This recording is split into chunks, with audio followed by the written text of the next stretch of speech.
ম্যানচেস্টারের ওল্ডহামে অনুষ্ঠিত হয়ে গেল স্থানীয় সরকার নির্বাচন 2012।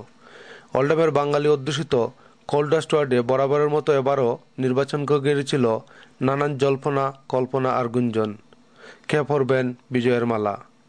কোল্ডাস্টের এই ওয়ার্ড থেকে লেবার দলের হয়ে প্রতিদ্বন্দ্বিতা করেন সাবেক মেয়র আব্দুল জব্বার, কনজারভেটিভ থেকে হারুন মিয়া, লিবডেম থেকে কুতুবুদ্দিন। নির্বাচনের ফলাফল জানতে সবাই জড়ো হন ওল্ডহামের সিভিক সেন্টারে।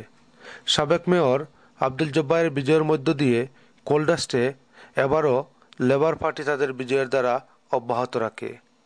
তার নিকটতম প্রার্থী ছিলেন লিবডেম প্রার্থী কুতুবুদ্দিন। বিজয়ী প্রার্থী কাউন্সিলর আব্দুল জব্বার তার প্রতিক্রিয়া জানাতে বলেন,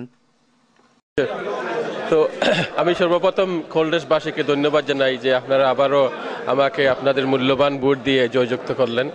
আমরা আগামী দিনে আপনাদের সামনে ওল্ডহামবাসীর জন্য কি প্রজেক্ট নিয়ে আসছি এগুলা পেশ করব।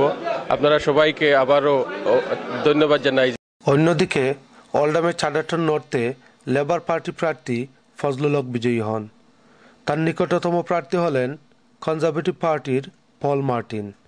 উল্লেখ্য, লেবার পার্টি এই প্রথমবার কোনো বাংলাদেশিকে এই আসন থেকে মনোনয়ন দিয়েছিল। বিজয়ী প্রার্থী ফজলুল হক তার অনুভূতি জানাতে গিয়ে বলেন,